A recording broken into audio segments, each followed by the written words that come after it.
Buenos días a todos en Mexico. Good morning in New York. Today we have a truly exceptional treat. It is an honor to have you, Richard, at this webinar. Ambassador Richard Haass is the President of the Council on Foreign Relations. He's an experienced and long-time diplomat, former advisor to the President of the United States, as well as Director of the Policy Planning Staff at the State Department. He was a critical piece in the negotiations that led to the settlement of the North Ireland conflict and served as coordinator for policy towards the future of Afghanistan. Dr. Haass is also the author of several books, one of which he will introduce today. I personally am particularly fond of two earlier volumes, Wars of Necessity and Wars of Choice, one. The other is The Reluctant Sheriff, which I really treasure. The most recent one is a true primer. It is an honor to have you here today, Richard. Thank you. Richard will talk for a few minutes on his view about the United States today, as well as of his most recent book titled The World, A Brief Introduction. After that, Sergio Alcocer, who will succeed me as chair of COMEXI next January, and I will follow with the conversation and then open to questions. Richard, your new book is a true primer, a broad view into the whole world as it stands, as the new president is about to take office. In this, it's a very different kind of book from the previous publications you've had. Would you please give us a broad perspective on how you see the world and what's coming with President Biden?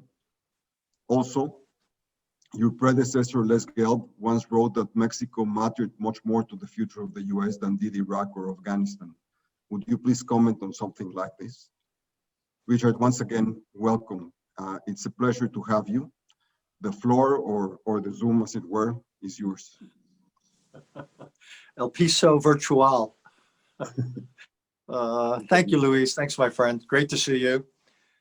Thank you for having me. COMEXI is an important partner of the Council on Foreign Relations. I've had so many friends there over the decades, so I feel at home. So thank you.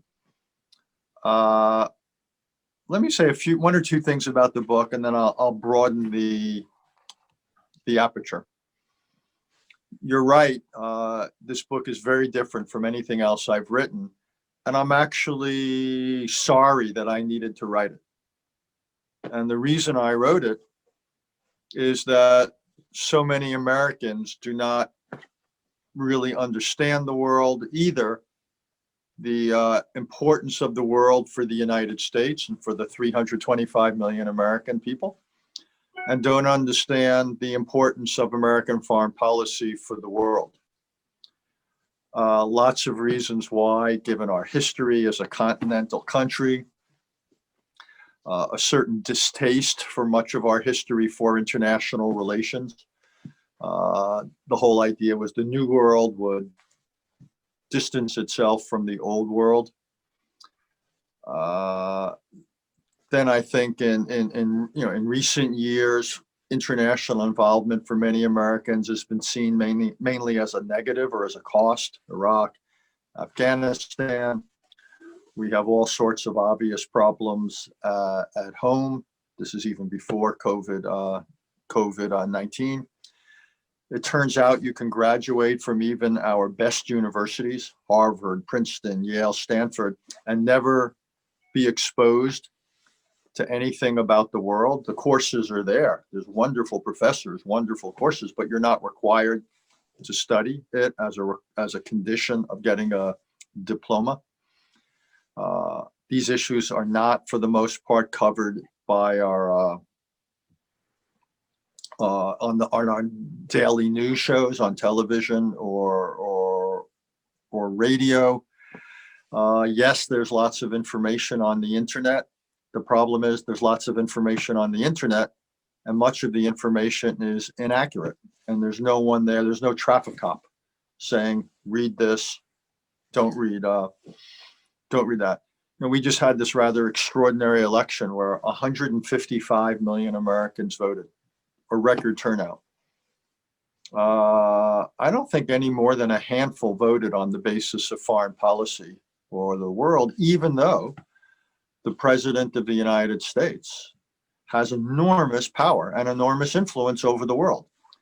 I don't think people voted on the basis of foreign policy, even though this election took place in the context of COVID-19, which began in China, spread to the United States, and shows the importance of the world. Or this election took place in the middle of all these massive forest fires in California. And again, so you would think that people would see how the world matters, but it hasn't really connected. And so again, that's why I've tried to write a book like this, which is to educate people. You know, Thomas Jefferson argued that for democracy to succeed, for democracy to thrive, a country needs citizens who are informed. And that's the only way to hold government to account. And I'm a traditionalist, and I believe that. So this was my effort to try to write a primer to educate, to increase the visibility of these important issues. We'll see what success I have. Let me just then put the book behind and talk, though, a little bit about where we are. I mean, we're in the middle of this transition. President-elect Biden will become President Biden on January 20th. That will happen 100%. I don't know what will happen on January 5th, which is the 2 Senate elections in Georgia, but whatever the technical response, it will be a divided government in the sense that you'll have roughly equal numbers of Republicans and Democrats in the Senate and the House. And you will have a country that will be totally consumed by COVID-19.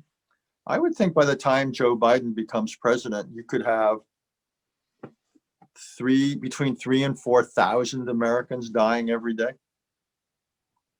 That to me is not an exaggeration, as horrible a statistic as that is. That's more than died, by the way, on 9/11. Close to 3,000 Americans died in that one day.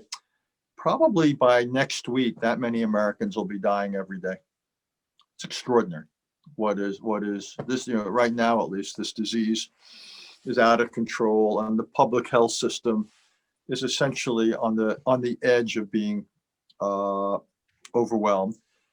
It's having tremendous impact, as you would expect, on our economy. Now, gradually, when you have a new administration, things will get better. There'll be much more emphasis on wearing masks. You'll see the slow introduction of vaccines, but the steady introduction of vaccines.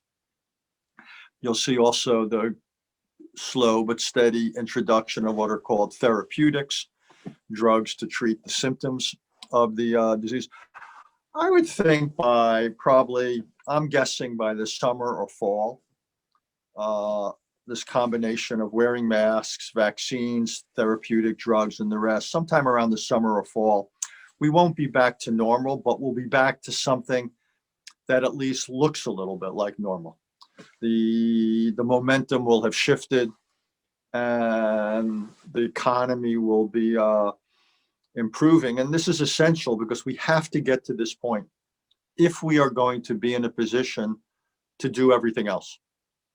If we are going to deal with the issues of race, if we're going to deal with some of our political divisions, if we're going to deal with healthcare or infrastructure or education or anything else at home, we've got to use a fire analogy, you've got to put out the fire before you have the bandwidth to deal with much of anything else. So I think the first 6 to 9 months of the Biden administration, this will be in America, we always say about about real estate, there's 3 laws: location, location, location, when you buy a house or an apartment. Well, I think for the Biden administration, the first 6 to 9 months will be COVID, COVID, COVID. Be a tremendous emphasis. But that said, the world doesn't stop. So you'll see the beginnings of a foreign policy. I think you'll see much more of a return to traditional American internationalism. You'll see a greater willingness to work with our allies, particularly in Europe and in Asia. You'll see the United States re-entering certain international arrangements, the World Health Organization, the Paris Climate Accords. I think all of that will happen quickly. A lot of the bigger issues, though, will take time. What to do about China, a rising and more aggressive China, some of the specifics about dealing with some of these global challenges, and so forth. That'll take time. But I think in the near term, you'll see a greater embrace of traditional multilateralism, a rejection of isolationism. In terms of one other thing you'll probably see is the United States and Russia extend the nuclear arms control agreement, the New START agreement that is due to expire in February. I just say a few other things and then I'll stop, Luis. One is that the president in foreign policy enjoys tremendous freedom. Under our Constitution, under our political traditions, Joe Biden will have a lot of freedom in what he does, just as Donald Trump has had a lot of freedom in what he did. That's just the way it is. And that's true about foreign policy, particularly diplomacy. It's also true about regulation and so forth, that there'll be a lot of room for regulatory changes and executive action that reverse some of what Mr. Trump has done. So I think you'll see some early reversals of some of the Trump policy. Second of all, in many areas of foreign policy, I actually think there's a degree of bipartisanship. The idea of having a tougher policy towards China is something many Republicans and many Democrats agree on, though some of the details might be different. I think there's a lot of agreement on the need to have a tough policy towards Russia. There's less agreement on what to do about Iran or North Korea, so we'll have to see what happens there. I'm not sure either party right now has a lot of enthusiasm for new trade agreements, something we can talk about. But I wouldn't expect, for example, anything like an early move for the United States to apply for membership in the Trans-Pacific Partnership. I just don't see something like that as highly likely. I think it's too bad, but I'm just giving a sense of what I think the politics are and the priorities. I think what you'll see in terms of U.S. relations with the hemisphere and with Mexico, and we can talk about this more, is in some ways, again, a return to something a little bit more familiar, not so dominated by the president or the White House. We have the USMCA agreement. That's going to continue. I don't see any changes in that. There may be some changes, though, in some of the ways it's administered or implemented or interpreted. But in general, I would think there's potentially more concerns about human rights, more concerns about climate. Potentially, the United States could be helpful dealing with COVID in this part of the world once we again make some progress here at home. I think we will be somewhat more open on immigrants, but I think the details have yet to be determined. But I think it'll be a policy that'll be much more handled, or if it will come out of the government rather than out of the president or a son-in-law. I think it will be, in that sense, a more traditional policy towards your country and towards the hemisphere. But again, I don't see massive new initiatives. I don't see either foreign policy or hemispheric or Mexican relations emerging as a major priority for the administration. And that's either good news or bad news, depending upon how you see things.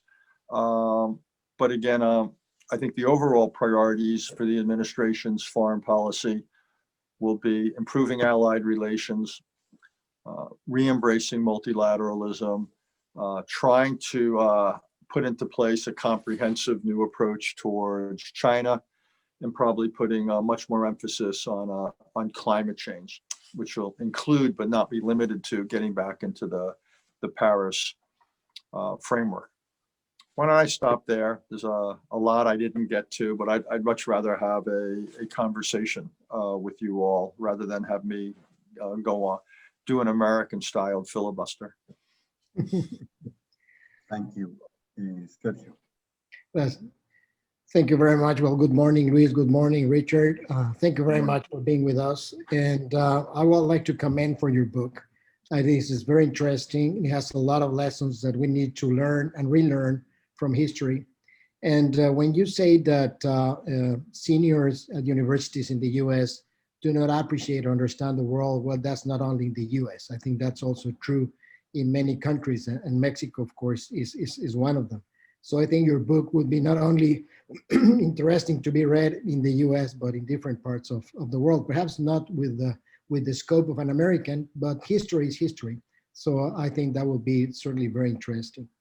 In your Can I book— just interrupt for a second and just let me say thank you. And I should be clear, I didn't write the book only for Americans. There's American foreign policy might be, of special interest to Americans, but this is a book about the world. And there's not a different world for Mexicans than there is for Americans, than there is for Chinese people. So I actually wrote the book in a way that's in that sense neutral. And the only thing I really argue for, just to be clear, is I basically suggest that that isolationism makes no sense, that this is a global world, that what goes on in the world affects all of us regardless of where we live, and that unilateralism doesn't make a lot of sense. Any country, including my own, does better working with others than it does acting alone. So those are the only kind of policy messages in the book. But other than that, it's, again, as Luis said, it's a primer for people anywhere. It could be students, it could be people our age, in the sense that a lot of people my age never studied these issues, or if they did study these issues, what we studied then was during the Cold War. And so the world has changed. Issues like climate change or the internet, didn't exist. So even if you were literate 50 years ago or 40 years ago, my hunch is you need a refresher. Sorry for interrupting. No, I think you're totally correct. I was starting my conversation going back to what you say on the Americas, and you talked about weak states and failed states. And particularly in the case of Mexico, you compared this to Pakistan to be a weak state. And I think it's similar to what Luis mentioned, that Mexico is relevant because it's irrelevant for the US. Being the US president pretty much used to deal with crisis, the idea of not being Mexico part of his desk is because Mexico somehow is not part of that crisis. And you actually say that the good thing of that is that then you can use your resources, American resources, to tackle other issues in different parts of the world. So I want to know, what would you expect specifically on what would happen with the Mexican-US relation with the new Biden administration? Would you foresee that a special appointee will happen like he was under President Obama's administration? The typical pillars that are spelled out for our relation, bilateralism, trust, and shared responsibility, have been eroded in the past 2 years, 4 years, but particularly 2 years. And let me just give you a couple of numbers just to put this in perspective. In terms of violence in Mexico, the homicide rate is of the order of 1 people to be killed on the average every 15 minutes. That means that over our conversation, 4 people will be killed on the average. Whereas in the US, because of opioid and overdoses, 2 people will die every 15 minutes. So there will be 8 people on the average. That means using the numbers that occurred in 2019. Then on immigration, this just past month in October, we had a spike in immigration, which is the largest October that we had in terms of apprehensions since the past 5 years. But on the other side, we are the first or second trading partner to each other. We have these global value chains, which are an incredible source of cooperation. Mexico just rose in exports this past month to the United States. And then we share, of course, common values and I guess, again, common issues. So what do you think would be the future of the relation between Mexico and the US, at least from the interest of the Biden administration towards Mexico? Look, the honest answer is it's hard to answer your question because it hasn't been discussed. It never came up in the campaign. It just hasn't been a prominent issue per se. Second of all, the initial appointments, Tony Blinken, Jake Sullivan, these are not people who have spent most of their careers working on Latin America or Mexico. They're much more in the European, Asian kind of focus of American foreign policy. You've got the framework, if you will, of USMCA, and as I said, I don't see that. I don't see that changing. I think there is a general sense that there's been a democratic backsliding in Latin America, including Mexico. I think there's a general sense that there's been a deterioration in what you might call internal governance in Latin America, including in Mexico. So the real question there is, what, if anything, can we do about it? Well, the answer is we can't do much about it if we're not invited to do something about it. And I won't presume to opine about your government and your president, but at the moment, he's not acting like someone who wishes to have a closer relationship with the incoming administration. Let me just put it that way. I'm working on my diplomatic skills here. I hope you appreciate it. Look,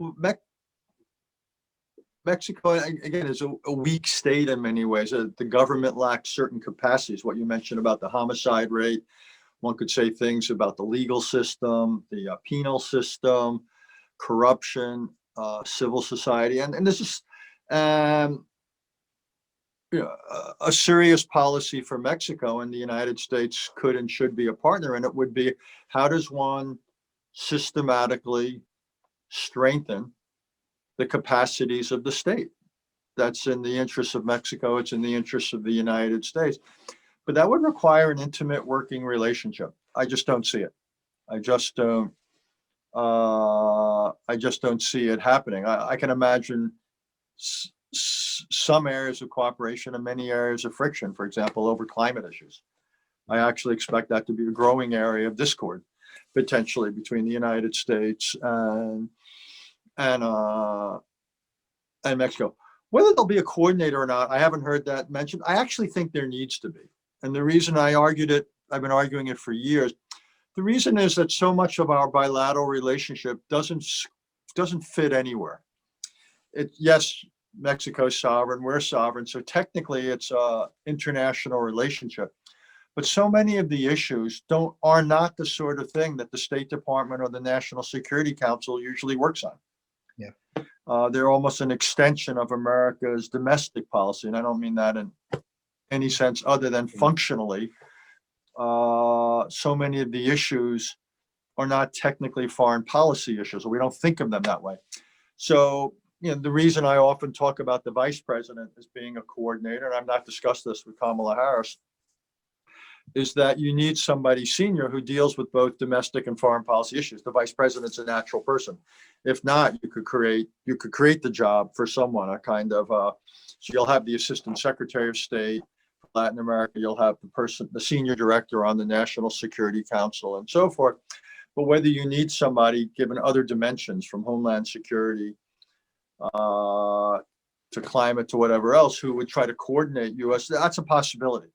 Now, you may not start with one, you may end up with one, but I'm hoping at some point we get that, just because otherwise there's no place where it comes together. Just because, again, this relationship is what, sui generis. It just there's no other relationship that is exactly like it. But at the moment, I can't really answer your question well, only because there's been so few indications of policy or direction towards Mexico. Though I think one of the first things that will come up will be immigration policy. I would think that that will figure fairly, like you mentioned, the increased apprehensions and so forth. So the question is, where do we go from here? Now, we have to figure out what our immigration policy is going to be more broadly. And that has, as you know, everything from the security dimension to attracting and retaining high skilled people.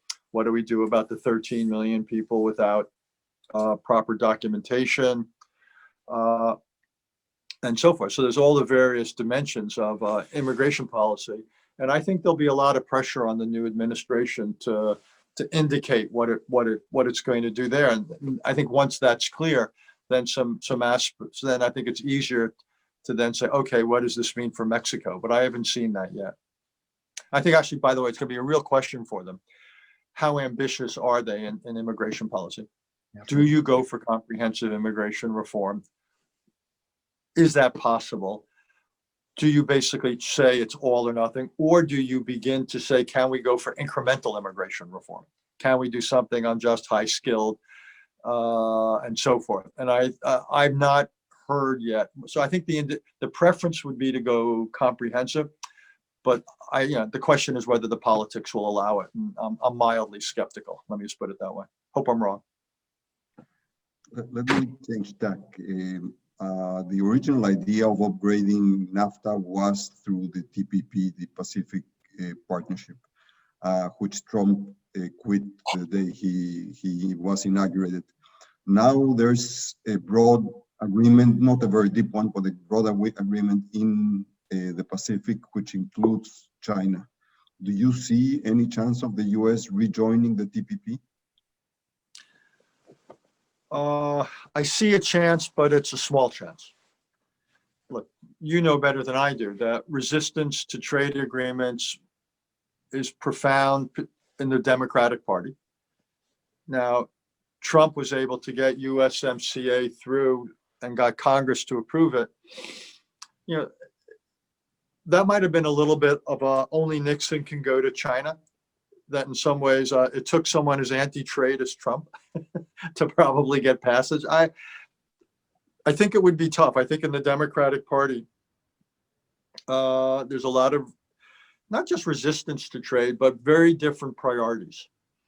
And given the role of unions, given the progressives, I'm skeptical. I'll be honest with you. And it's too bad because it makes no sense for us not to be in TPP. Given our China policy. Of course we should be in TPP. For economic reasons. It makes no sense, by the way, you know this better than I do, for some of our farmers.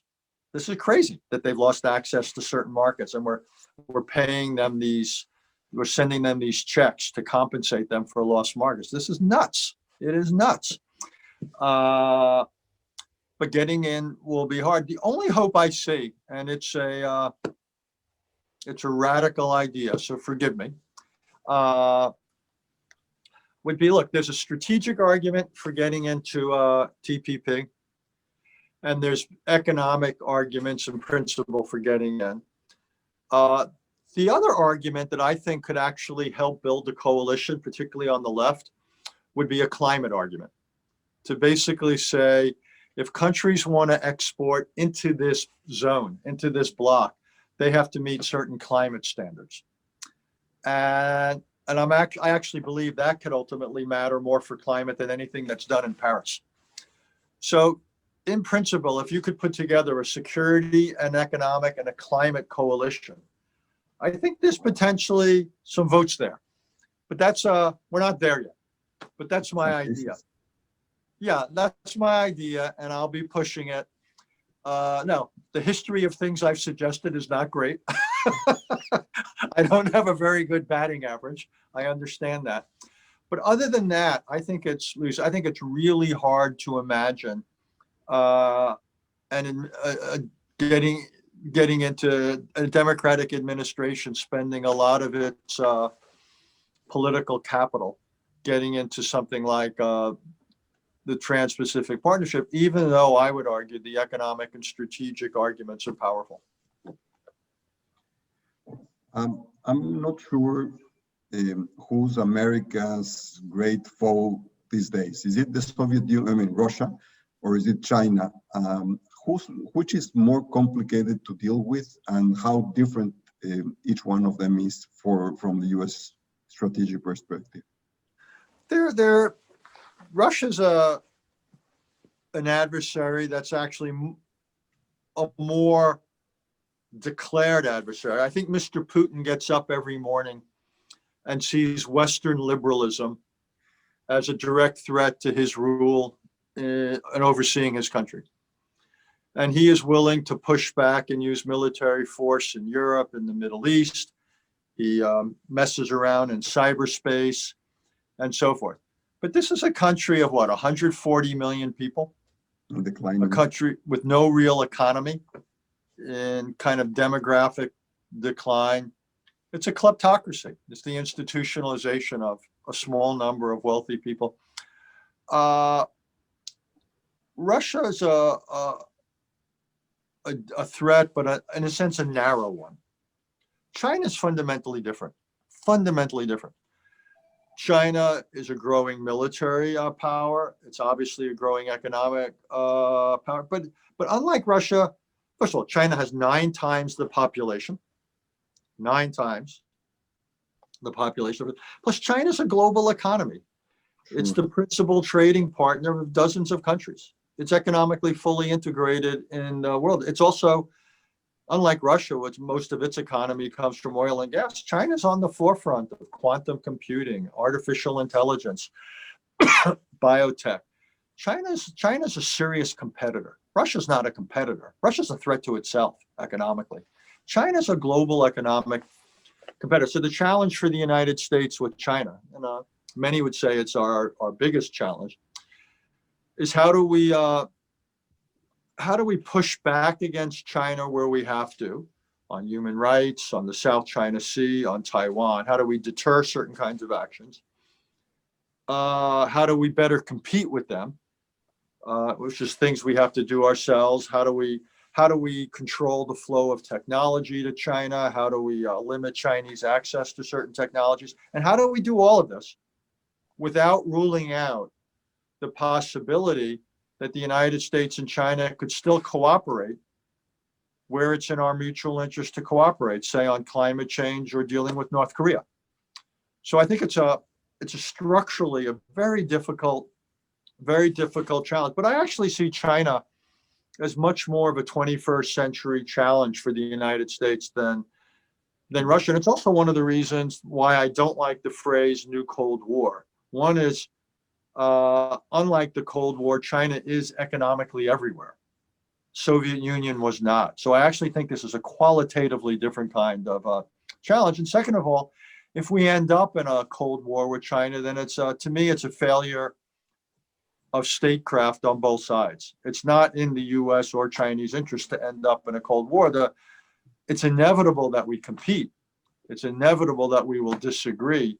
The question is, how do we structure that or manage that so it doesn't become something like a Cold War? And I just say one other thing, and you know this from Mexico. Countries around the world don't want to be put in the position where they have to choose between the United States and China. A lot of them saying, yes, we want to be security partners of the United States, but we don't want to alienate China, and we don't want to give up economic ties to China. So, and I think, we have to be smart about it. I disagree with our current Secretary of State profoundly when he runs around the world talking about getting rid of the Chinese Communist Party. That to me is a total non-starter. It reminds me of people in the 1950s when they dealt with the Soviet Union. We're talking about rolling back the Communist Party of the Soviet Union. Look, we've got to deal with the China that is. We can criticize it when we don't like their behavior, but we've got to accept and deal with it as it is. But this is a different kind of challenge than we faced during the Cold War. And I think I would say it's one of the 2 great challenges of American foreign policy. The other be, how do we deal with all these global issues, from climate to proliferation to health? How do we improve the machinery of international relations that is meant to deal with these global challenges? And China's part of that too. We obviously have a much better chance of succeeding with these global challenges if China is participating with us rather than sitting on the outside. I just want to follow with what you were mentioning regarding China. In the Cold War, the US and the Soviet Union were enemies. And you mentioned this time that Russia and the US are adversaries. What do you think is the thinking in China towards the US? I gather that you think that China is a challenge, China is a competitor, China could be an adversary, but it's not an enemy, I presume. But what is the perception in the Chinese government? Chinese look at us and they've seen the change in the American attitude and statements and actions over the last few years. And this, by the way, goes across party lines. It's Republican and Democrat. People have become much more critical of China. They've become, now we would say, we have become more critical of China because China has changed. We would say that Xi Jinping's China is different, say, than Deng Xiaoping's China. China's become much more repressive at home. Look at Hong Kong, look at the Uyghurs, look at facial recognition technology. We would say that China's become more aggressive. Look at the border with India, look at the South China Sea, what have you, look at the threats to Taiwan. And we would say that China, rather than reducing the role of the state in the economy, is actually increasing it. Look at the role, the government's subsidy of the state-owned enterprises. Look at the continuing theft of intellectual property by Chinese intelligence and so forth. So we would say the relationship's gotten worse because China's gotten worse in its behavior.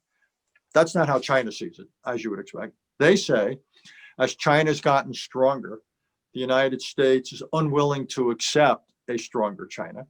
And they would say the purpose of American foreign policy is to block China, to keep China down. And that we simply don't want to accept China as a competitor on anything like equal terms. So that's how the Chinese see it. So you've got very different perceptions. So everybody understands the relationship is worse, but there's totally different perceptions or analyses or explanations as to why. And it's one of the reasons it's going to be hard to fix it. For a start, what I'm hoping the new administration does is just turns down the public rhetoric. There is a case for private diplomacy. I would like to see something of a real dialogue between the United States and China at a high level, private, where we can't do away with our competition or our differences, but I do think it's possible to manage them and to reduce the odds that our differences either end up in confrontation or get so bad that we can't cooperate even when we want to. And I think it would help to turn down the decibel level of the public criticisms in both directions.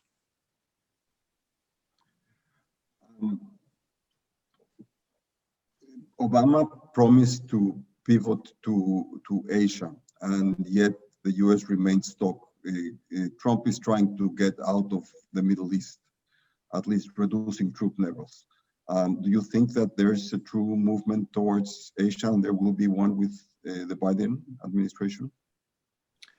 Well, I think the United States will continue to be more involved in Asia simply because that's where the people are, that's where the wealth is, that's where the military might is. I mean, if you think of Asia, including from India through China, Japan, it's a big chunk of the world.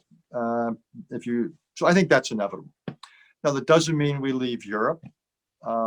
Europe's still what, 25-30% of the world's economy.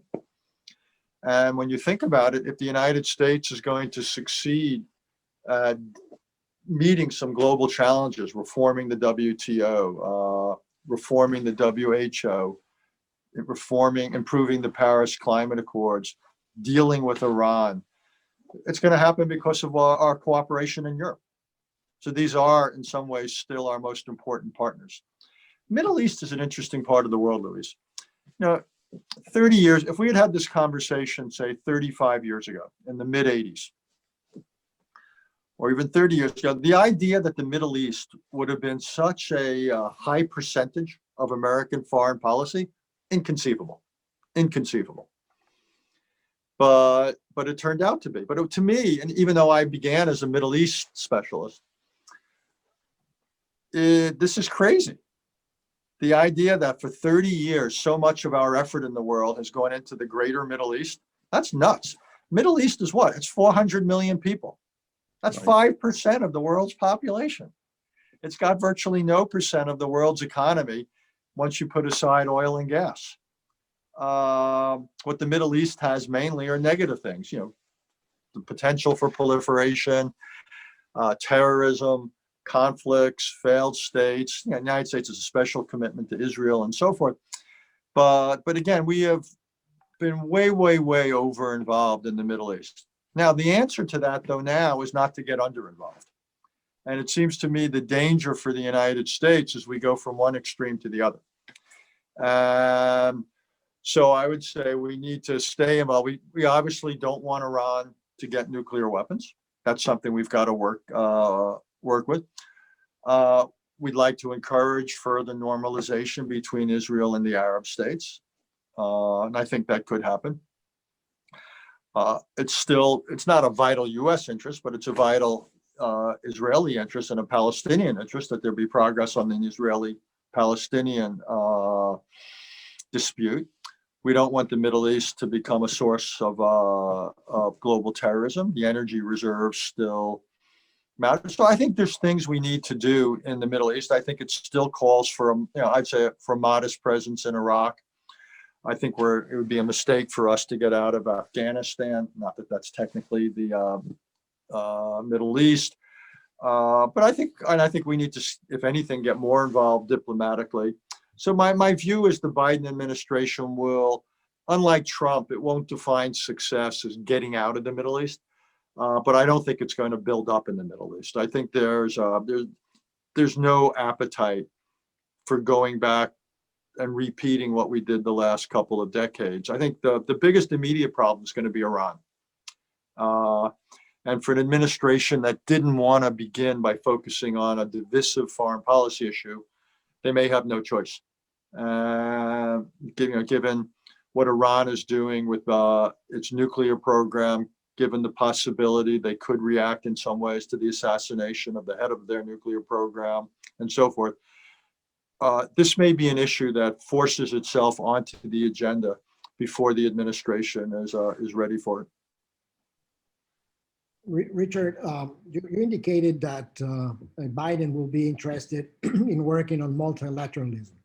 Is that going to be focused mostly on climate change, or you think that he will be interested in tackling the lack of poor governance in internet and artificial intelligence, particularly when you talk applications towards war, or that he will be interested in underpinning United Nations? In your book, if I remember correctly, you sort of say that the Security Council is pretty much irrelevant.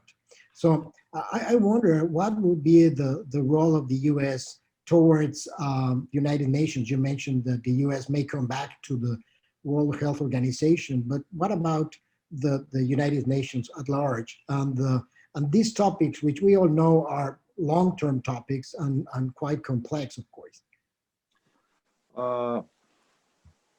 My guess is climate will be the biggest international priority for multilateralism. And I think the appointment of Secretary Kerry, former Senator Kerry, to that position symbolizes that.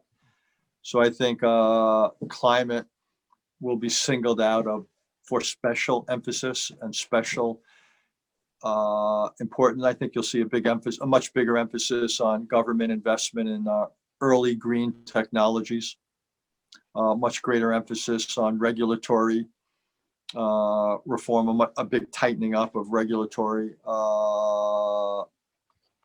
measures. Again, we'll get back into Paris. There'll be talk about what should be the terms of Paris 2.0. So I think that'll be different than the other global. Yes, we'll get back in the World Health Organization. I'm not sure the potential reform is that great.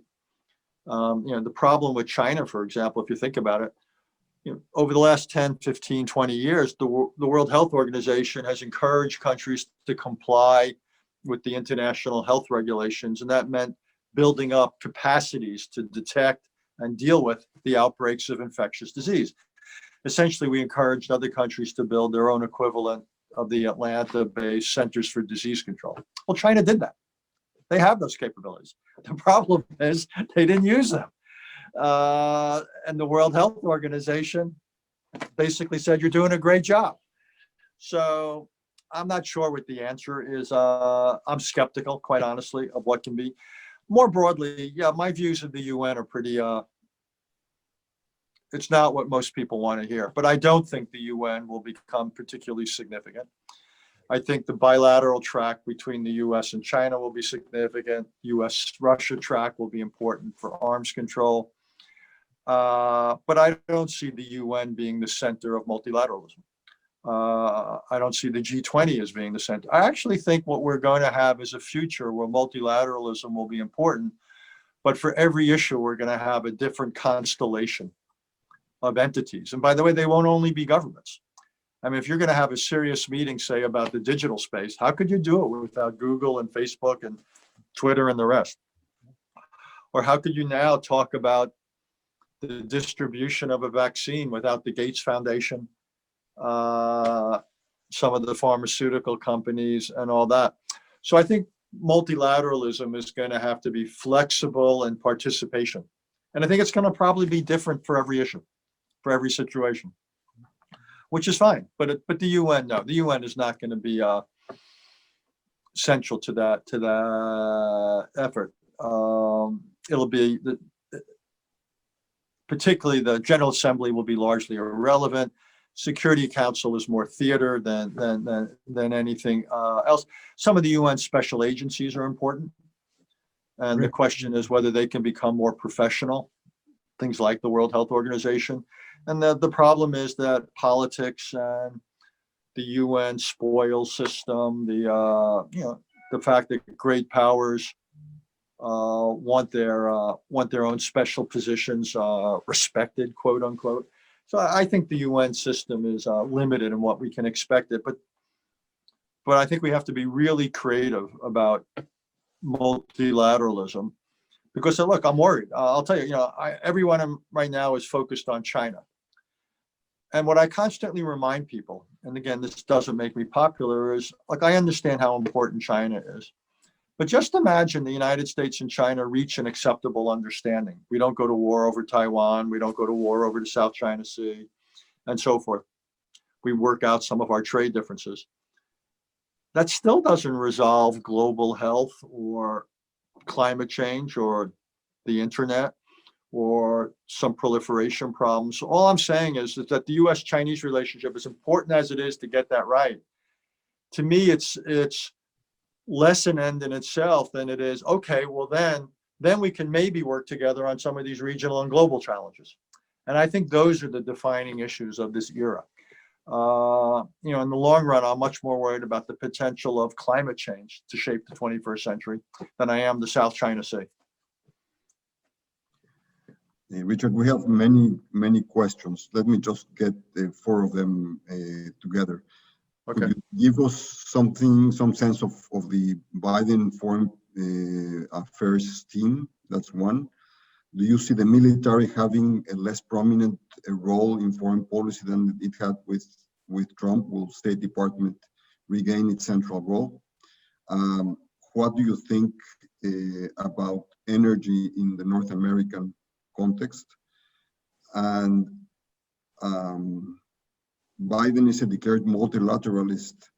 And Trump tried to destroy the WTO. Do you see any change in that regard? And finally, are you worried of the future of the US? Do you see the world balkanizing? First of all, Luis, there's zero chance I want to remember all those questions. Zero chance. Let me just make that. Okay. The question of the team. Look, we only know parts of the national security team. These are all people who have worked for decades with Mr. Biden. They're experienced, they're professional. These are So my hunch is, I wrote the other day, this is not a team of rivals. This is a team. So I think there'll be fewer leaks, fewer friction. Biden's comfortable working with them. They're comfortable working with him. I don't know yet who's going to be the head of the CIA or the Secretary of Defense, but it will be similar kinds of people, whatever the It's not specific. Obama 3. No. Well, the world's a different world, and this is not Obama 3. This is much more Biden 1. So I would say, and these are people who believe in the United States being actively involved in the world, do believe in multilateralism, believe in alliances. What's less clear, in the past, they've believed a lot in human rights and humanitarian intervention. The question is what lessons they've learned from Obama about the dangers of doing too much, say Libya, or doing too little. And I think the question is, they're prepared to have a tougher line towards China. What's less clear to me is what is their definition of success? What are they really trying? What are they trying to accomplish in the world? And that's less clear to me. Anyhow, but this is an experienced, not particularly ideological bunch of people. In that sense, I think this will be more familiar to a lot of the world. Probably welcome in many countries. Not all countries, but many countries. And I think you'll also have a more formal process. I don't think you're going to have such a situation where you have family members and multiple centers of decision making. I think you'll have something that actually looks like a National Security Council and a national security process.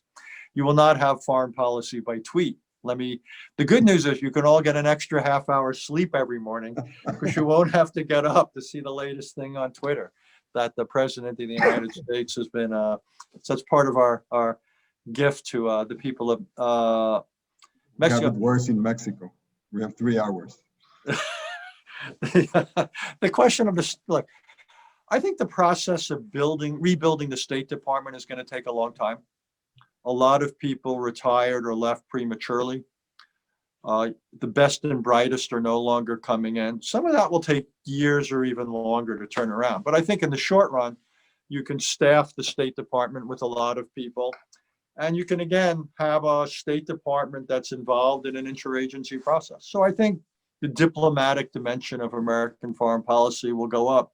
Now, Trump had diplomacy in North Korea and other places. It was just his version of diplomacy. I think we'll have more traditional diplomacy. And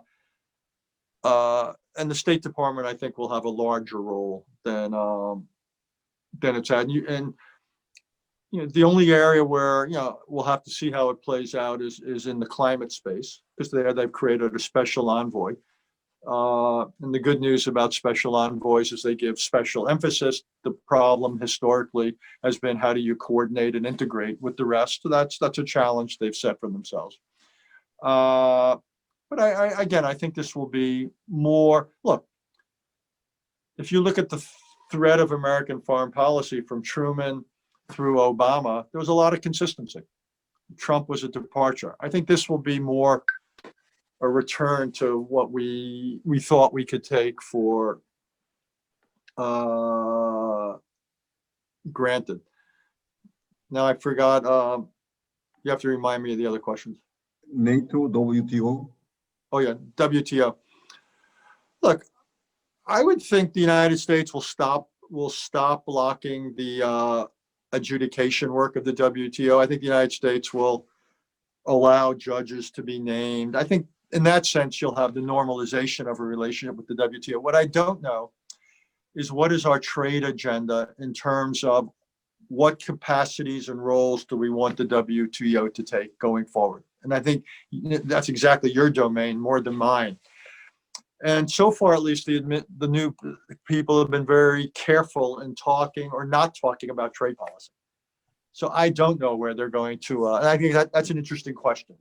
And we'll see who they appoint as the U.S. trade rep, and we'll see what their priorities are. So my hunch is they'll allow the most widely accepted use of the WTO is as a place to resolve differences. But what new roles they want the WTO to take on, that I don't have an answer. That'll be interesting to see. And there were two other NATO. questions which I've forgotten. NATO? Well, again, I think that'll become more important. I think there'll be less emphasis. There'll be some emphasis on how much the countries pay. What I've been telling or spend on defense, what I've been arguing is we should spend much more time, not on how much they spend, but how they spend it. Look, the European countries of NATO spend nearly $300 billion a year on defense. The problem is it's not integrated. So you have tremendous duplication and replication. What I argue is we should have an initiative where you don't think about national defense establishments so much as national contributions to collective establishments. We're not there yet, but I would hope, that would happen. I think, there'll be a greater willingness to see Russia for what it is. What could be the biggest problem with NATO, Luis, might be Turkey. NATO has no mechanism to expel a member. Turkey, I describe as an ally, but not a partner. Erdogan is antithetical to most of what we believe in terms of political freedom and human rights. And a lot of what he does is not good for NATO or anybody else. So I think that might be a tough question for the administration, which is how do you deal with a very difficult Erdogan, who's a real problem in the Middle East, in the Eastern Med, and other, Nagorno-Karabakh and so forth. I think that Erdogan's become a real problem in many places. But more broadly, I think NATO it'll be a more comfortable relationship. And I thought, by the way, the document that came out of Europe 2 days ago about a new transatlantic agenda it's a surprisingly good document. I'm cynical, having worked in government for many, many years. I don't expect intellectually rich, creative documents to come out of bureaucracies. This is a good document. This was an impressive document with ideas about the future for US-European relations. One final question to respect the time that you allotted us. Do you see the world balkanizing? And there are small countries that are very unimportant because of their size, but important because of their impact on cyber, nuclear, and climate. Yeah, that's a good question. I say a couple of things. One is we're living in an age where power in many could be military, economic, cyber, whatever. There's a lot of power that's been distributed around the world. This is a world of distributed or decentralized power. It's almost the opposite of the Cold War, which was a world of consolidated power. This is a much more difficult world to manage. I mean, think about it. It's easier to have a meeting with 3 people than with 300 people if your goal is to reach consensus. So I think this is a much more difficult world. It's also got to deal with the dynamics of a very difficult Russia, a rising China, these new issues. And the question is, what role will the United States play? And then, I think one of the issues is this is where we began. You've got an American people who are not particularly interested in the world. People on left and right think the biggest challenges facing the United States are domestic.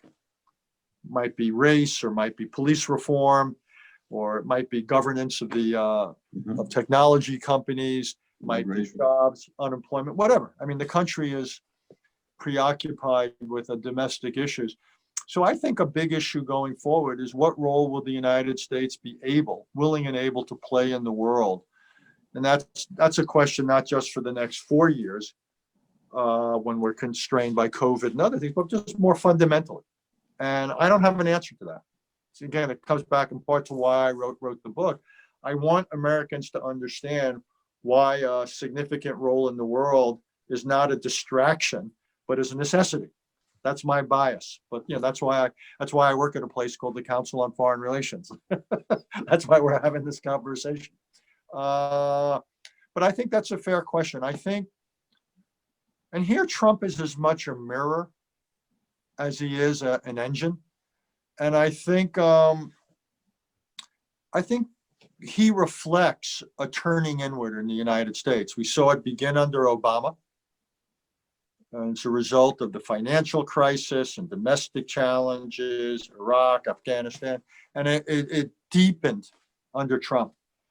And Biden will reverse it a little bit, but a little bit, not fundamentally. And this will still be there. So even if Trump not just leaves the White House, but even if Trump got off Twitter, which he won't, but even if he did, Trumpism is there. Trumpismo is there. And it represents a kind of American populism and the revival of American isolationism and nationalism, all these isms. And I think, I think there's more uncertainty about America's, both about what we look like at home, the quality of American democracy. And I think there's more uncertainty about the role we play in the world than we would have predicted 5 or 10 years ago. I think there's much bigger question marks over the United States, both as a society and as a foreign policy power than there was. And I think for the rest of the world, that's simply something that they're going to have to take into account. I think it's harder to make assumptions about the United States today than it used to be. Sergio. I think that this marks the end of our conversation. Richard, I would like to thank you on behalf of the Mexican Council on Foreign Affairs for this fascinating conversation. I think it has been very enlightening for all the topics that you have touched upon. And I would like to sincerely wish that we could maintain this working relation in the next times so that we can establish some ways for exchanging ideas and to see that we can work on the different topics that pertain particularly to the Mexico and the US relation, but more so on the regional and, as you say, worldwide issues that we have in front of us. So again, thank you very much for this opportunity. No, thank you. Thank you, Luis. Right, and also thank you. I look forward to the day when we can do it again in person. As good as virtual is, it's better to be there. And No question. so I look forward to those days. Hopefully not too far in our collective future. But in the meantime, be safe, be well, and let's all get through this. Yes. Thank you. Thank you, Ambassador Haass, for this great conversation, sort of start wrapping up this most challenging year. And thank you. As Luis and Sergio mentioned, it has been an honor for COMEXI hosting you this morning and having you share with COMEXI's members and friends your thoughts and the relevance of the world and of the US policy in our case and the impact it will have on our lives. Thank you very much again. We'll have the video of this conversation on our website along with our quarantine webinars of this year. And we're sharing with our audience also the link to Dr. Haass' book for anyone interested in getting their own copy or learning more about the book. Thank you again. Thank you so much. Take care.